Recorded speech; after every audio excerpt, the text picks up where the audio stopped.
나로드니키, 브나로드 운동부터 다시 얘기를 해야 되는데,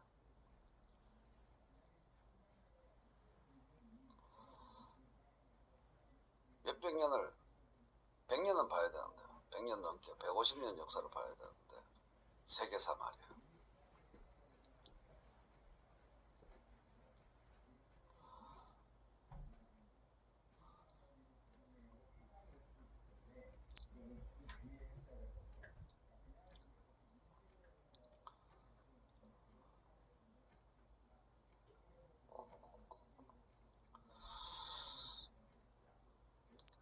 시몬의 상록수라고 아시죠? 상록수.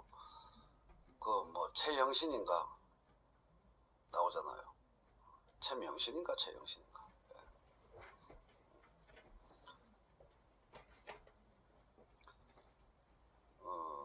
버나로드 운동.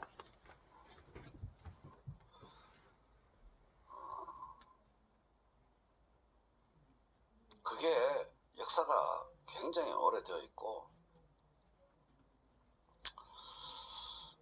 한 역사가 이거를 몇 년 정도로 따져야 되나, 길게 잡으면 한 200년 정도 되는 역사예요. 지금 이재명 얘기하려고 지금 200년 전으로 거슬러 올라가는 거예요. 사상사적 맥락에서 보면은 의외로 확 보이시는 게 있을 수 있을 겁니다. 민중 속으로. 그래서 버나로드 운동. 그게 러시아어입니다. 러시아어.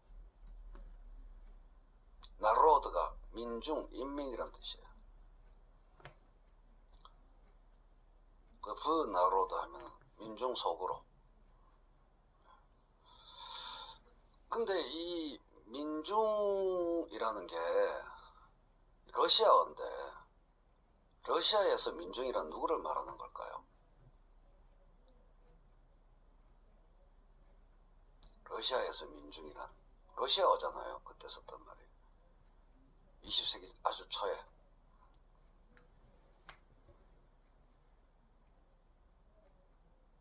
러시아에서 민중이란 누구?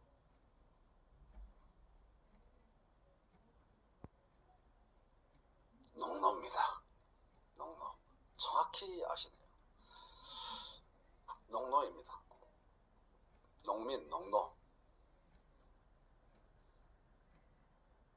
farmer가 아니고 peasants, 또 serfs.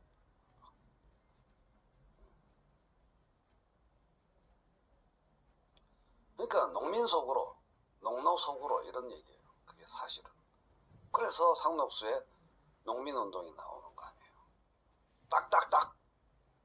소작농들, 농노들, 그런 사람들입니다.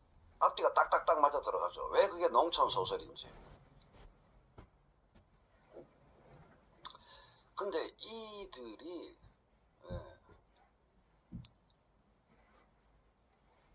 한때 존재했던 정신이 아니란 말이에요.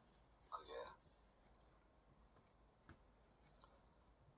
잠깐 러시아에서 있었던 게 아니라는 겁니다. 그게 얼마나 끈질기고 세계에 많이 퍼져 있는가, 그 얘기를 하려고 하는 거예요. 그래서 레닌이라는 사람이, 볼셰비키 당 아시죠? 레닌이라는 사람이 청년 시절부터, 그러니까 레닌의 형도 이쪽이었어요. 레닌의 형도.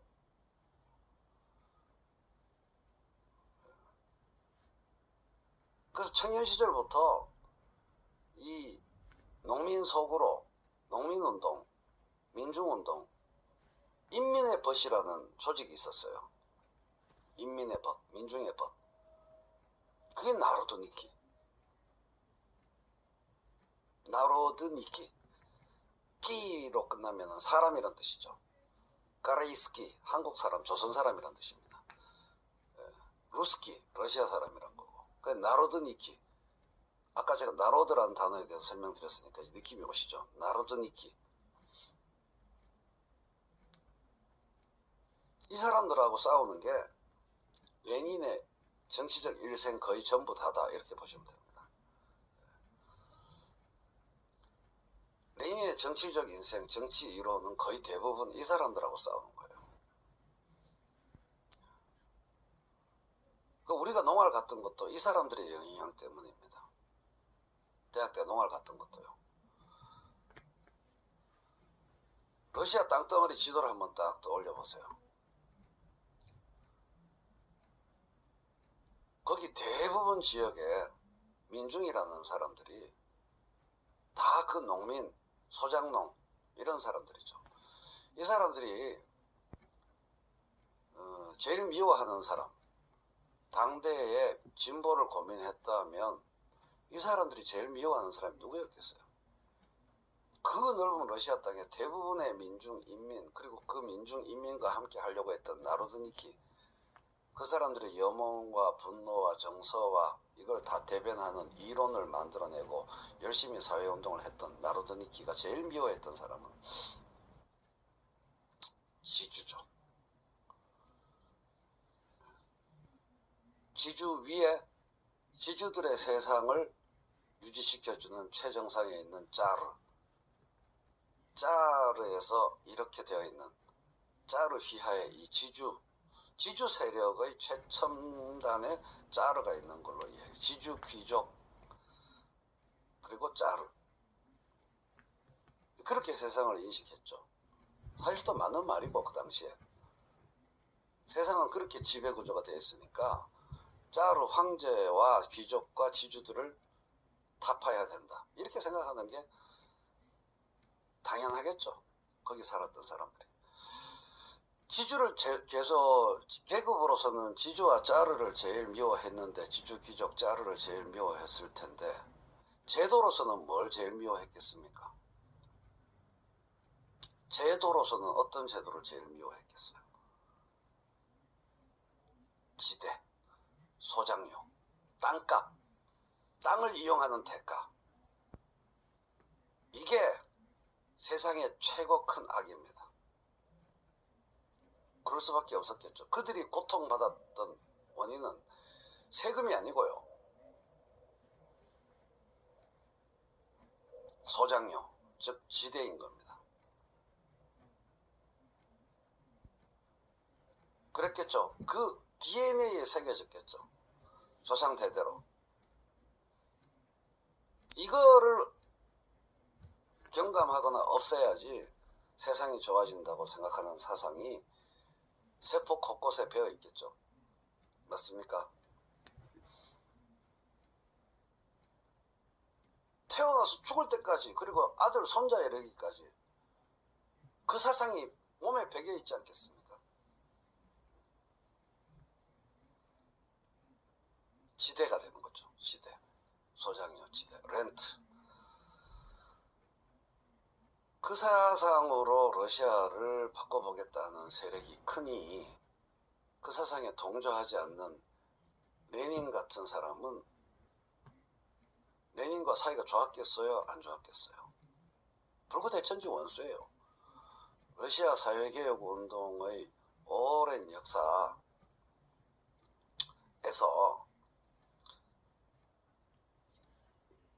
원수예요. 이 나루드니키하고 볼셰비키하고. 여기도 키로 끝나죠. 나루드니키, 볼셰비키. 원수입니다. 러시아 사회를 좋게 바꾸자고 하는 건 똑같은데 짜르 체제를 넘어서서 더 훌륭한 체제로 러시아를 바꿔보자라는 건 똑같은데 원수예요. 그래서 인민의 벗이란 무엇인가? 맨셰비키는 또 달라요. 맨셰비키는 다릅니다.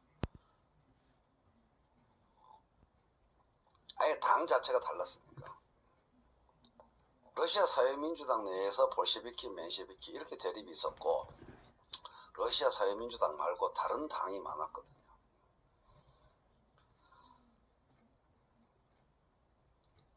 그래서 청년 시절부터 인민의 벗이란 무엇인가 이런 책을 쓰면서 그들과 싸우기 시작했어요. 나루드니키랑. 나중에 그 나루드니키가 뭘로 바뀌냐? 러시아 혁명기에 사회혁명당이라는 당의 형태로 싸웁니다. 사회혁명당. 그 내용은 조금 전에 말씀드린 바와 같이 혁명의 주체가 농민이고 그 지대를 지주 지배 체제를 전복하는 것이 이 사람들의 사명이고, 이제 볼셰비키가 집권해가지고 모스크바에서 한따까리 해가지고 사회주의 혁명을 한다고 하면서 노동자를 주체로 내세우니 결국 나중에 총을 들고 전쟁을 하게 돼요. 함께 사회를 바꾸겠다고, 짜르 체제를 뒤엎겠다고 함께 시작했는데 그들이 서로 총을 겨누는 단계로 발전합니다. 사회혁명당이랑 볼셰비키 당이랑. 그러니까 반동이 되는 거죠. 볼셰비키 당에 의해서 반동으로 지켜가지고 총 들고 싸워요. 백군 쪽에 파악됩니다. 러시아 혁명은 모스크바에서 일어난 열흘간의 사건이 핵심이 아니고, 혁명의 도구는 테러다, 그것도 있고요. 혁명 방법론에서. 그래서 몇 년 동안 싸웠는데 나중에 전격적으로 다시 친구가 됩니다. 참 정치 어렵죠. 역사 어렵죠. 나중에 힘을 합쳐요.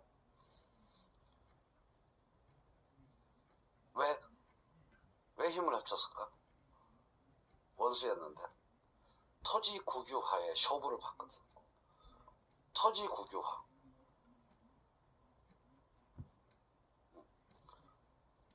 사회주의자의 길과 사회혁명당, 러시아 사회민주당, 볼셰비키 당의 길과 사회혁명당의 길이, 이 사람들이 감정이 없어. 정책이 합의되면은 손잡는 거야. 그 전까지 총 들고 싸워. 그러면서 이제 그 러시아 내전이 볼셰비키 당의 승리로 된 거예요. 이쪽이 이제 다수가 되니까, 사회혁명당이랑 같이 하니까. 엄청나게 뿌리가 깊고 엄청나게 저변이 넓고, 러시아라는 나라가 그런 나라니까, 농업이 중심이었던 나라니까. 사상투쟁이에요. 그런데 그 땅에 집착하는, 지대에 집착하는 그 사상 DNA가 산 넘고 물 건너셔, 바다 건너셔, 쇼, 베링해 건너셔, 헨리 조지가 된 겁니다. 1차 설명 끝. 조지즘이라는 게 바로 그거라고요. 조지즘이라는 게 바로 그거예요. 지공주의가 그거예요. 사상적 뿌리가 거기에요. 마르크스주의에 대한 증오, 서구 좌파에 대한 증오, 장난이 아닙니다. DNA에 새겨져 있어요. 딱 왔죠. 그 웨스턴, 자 이렇게 쉽게 얘기합시다. 웨스턴 스타일이 있고 이스턴 스타일이 있어요. 서구의 사회민주주의나 마르크스주의나 레닌주의는 웨스턴 스타일입니다. 조금씩 다르지만 다 한 갈래로 밟아온 흐름이에요. 이 흐름에는 법인세, 소득세, 복지사회, 이게 나올 수밖에 없어요. 이해되십니까? 국가주도 성장, 마르크스주의든 레닌주의든 서유럽의 사회민주주의든, 이해되시죠?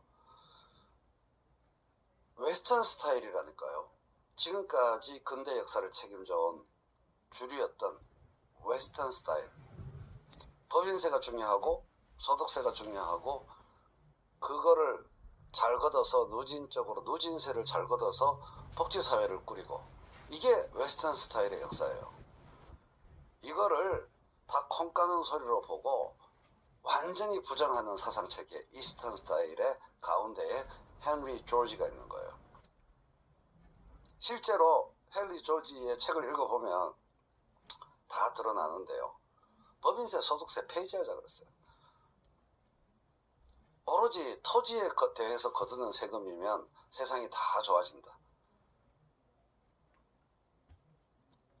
깜짝 놀랄 만한 얘기죠. 헨리 조지가 한 말을 그대로 읽어드릴게요. 이게 이제 우리나라에 들어온 겁니다. 서구의 주류 역사에서 찬밥도 이런 참 비용신, 반동 이렇게 찬밥으로 취급받던 듣보잡, 톨스토이도 그 안에 있죠.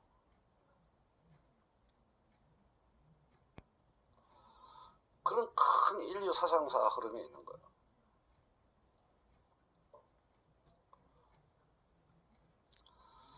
자, 헨리 조지가 한 말 그대로 읽어드릴게요. 정부가 재정 지출을 늘리는 것은 나쁘다. 정부의 권력이 커질수록 권력은 국민으로부터 멀어진다. 이게 헨리 조지가 쓴 말이에요. 진보와 빈곤이란 책에서. 귀를 의심하시게 되죠. 뭐라고? 정부가 재정 지출을 늘리는 건 나쁘다. 정부의 권력이 커질수록 권력은 국민으로부터 멀어진다.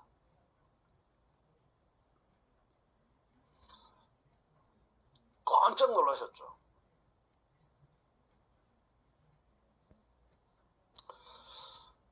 다른 얘기예요. 노동자 임금이 인상되지 않는 진짜 이유는,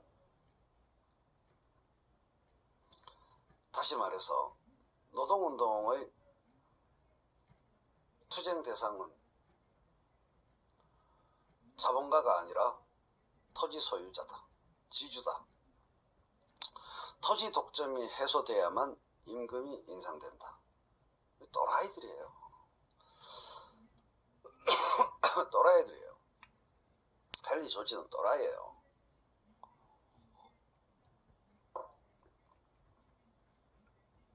다음, 말실수로 몇 마디 한 게 아니라는 겁니다. 정부 규제는 나쁘다. 가장 나쁜 게 누진 소득세다.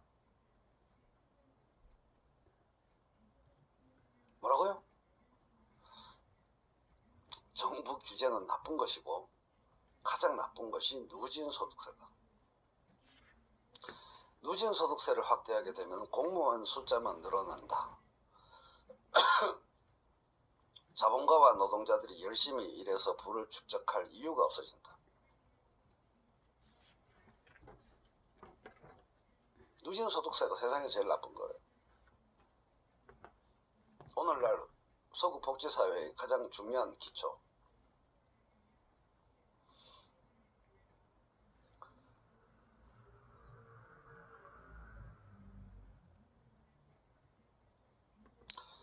누진 소득세를 외치는 게 사회주의자들인데, 사회주의자들은 예수회 같은 자들이다.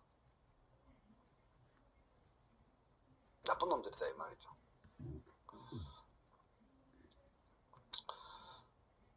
전통적 사회주의자들이 주로 외치는 누진 소득세를 외치는 사회주의자들은 예수회 같은 자들이다. 예수이트들이다.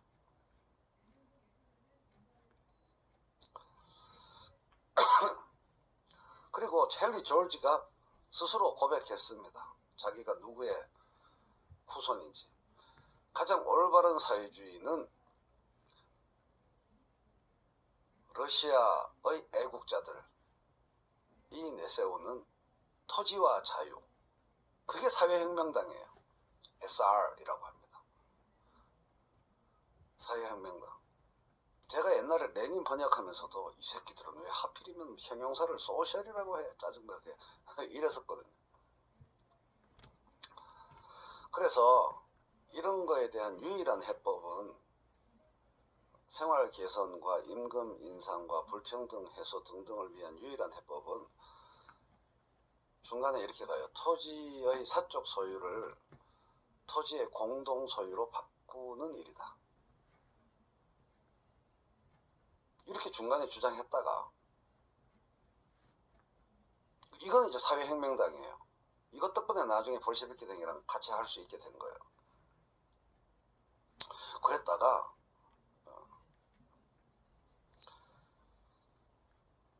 이제 헨리 조지는 거기서의 사회혁명당의 짝퉁이에요. 사회혁명당은 결국 볼셰비키랑 손을 잡았습니다. 토지 소유가 국가 소유, 공동 소유, 사회 공동 소유로 바꾸자고? 그럼 같이 해야지. 이렇게 된 건데, 이 사상을 버리고 헨리 조지는 그걸 버려버려요, 나중에. 그러니까 사회혁명당이 짝퉁이에요. 나로드니키 짝퉁입니다.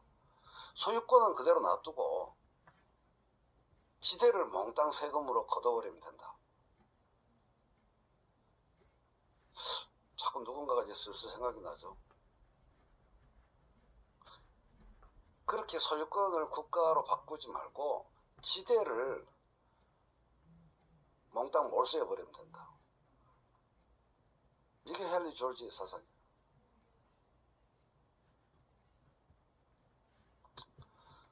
지대를, 언어가 이제 누군가가 연상되는 언어들이 점점 많이 나오기 시작했죠. 토지에서 발생한 지대를 세금으로 모두 걷어버리면 된다.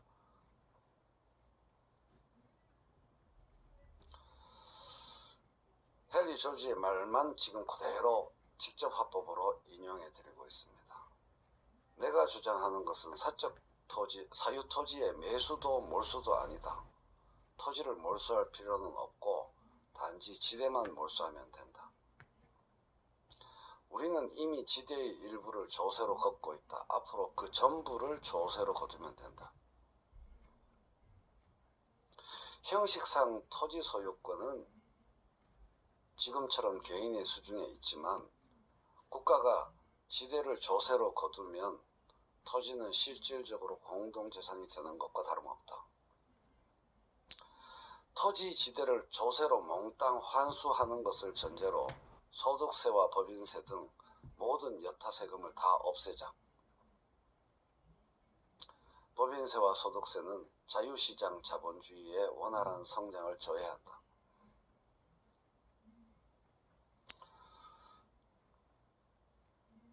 지대를 모두 세금으로 거두게 되면 세금이 소비자에게 전가되지 않겠나라는 의문을 가지는 사람들이 있을 텐데, 그렇지 않다. 건물에 조세를 부과하면 궁극적으로 건물의 사용자가 조세를 부담한다. 이거는 전가된다는 얘기예요. 공산품에 조세를 부과하면 궁극적으로 생산자가 가격을 올리게 되고 결국 소비자에게 전가된다. 그러나 토지는 인간이 생산한 것이 아니기에 지대에 매기는, 토지 지대에 매기는 조세는 토지 공급을 억제하지 않는다. 이게 천하의 바보예요. 느낌 오십니까? 이 천하의 바보의 얘기예요. 건물에 조세를 부과하면 궁극적으로 건물 사용자, 즉 세입자가, 건물 세입자가 그 조세를 부담하게 된다. 이렇게 썼어요. 오해하시면 안 됩니다. 진짜로 토지예요. 이 사람이 얘기하는 것은, 헨리 조지가 얘기하는 것은 진짜 토라고, 토지, 랜드라고요. 빌딩이 아니에요. 건물에 조세를 부과하면 세입자가 결국 그 조세를 떠안게 된다. 생산물에 조세를 부과하면 결국 사용자, 소비자가 그 조세를 떠안게 된다. 그러나 토지는 인간이 생산하는 게 아니기 때문에 토지에 매기는 조세는 토지 공급을 억제하지 않는다. 토지에 부과되는 세금이 늘어나도 토지 소유자는 임대료를 올릴 힘이 없다. 이게 무슨 멍멍이 소리입니까? 왜 이런 멍멍이 소리가 나왔나요?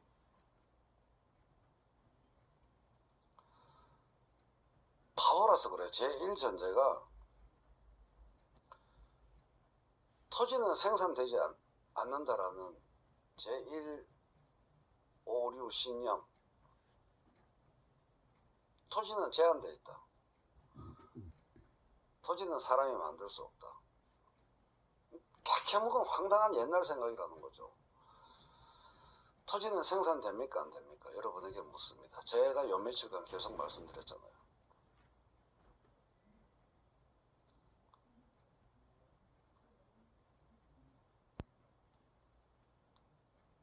최저임금을 올리면 물가가 올라가는 건 맞습니다.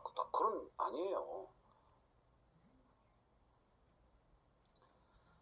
제가 위치라고 말했잖아요.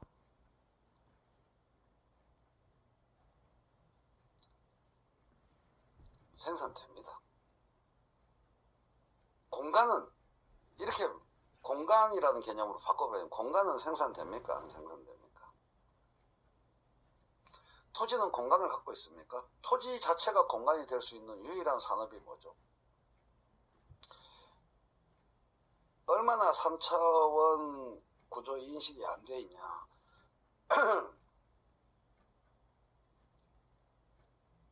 1차원적으로 생각할 때 토지 자체가 공간으로, 유의미한 공간으로 받아들여지는 유일한 산업, 농업입니다.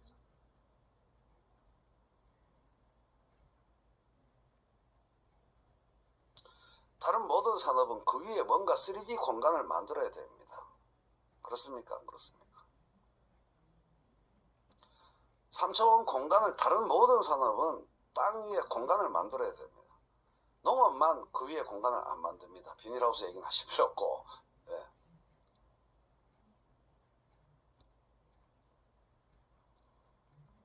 먹물 많이 먹은 사람만 이해할 수 있는 말을 제가 하는 게 전혀 아닙니다. 지금 이 방에 제 말을 너무나 잘 이해하는, 먹물 따위에 관심 없었던, 그러나 이 말을 속속들이 잘 이해하고 있는 사람이 얼마나 많은지 장종기님이 생각하셔야 됩니다.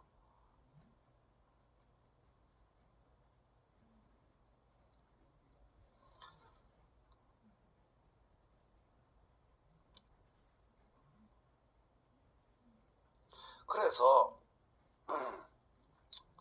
제가 중국 토지 국유제가 어떤 문제를 전혀 해결 못하는지 다 말씀드렸잖아요. 가장 멍청한 경제학적 생각에 가장 바보 같은 경제학적 생각에 기반해서 그 위에 모든 정책을 쌓아 올린 게 조지집니다, 이 말입니다. 정말로 시대에 몇백 년 뒤처진 바보들의 생각이라는 겁니다. 땅은 제한되어 있고 생산되지 않는다라는 생각에 기반해서 이 땅 가진 놈들이 모든 사회 문제의 근본 악이다, 원인이다. 그게 조지즘입니다.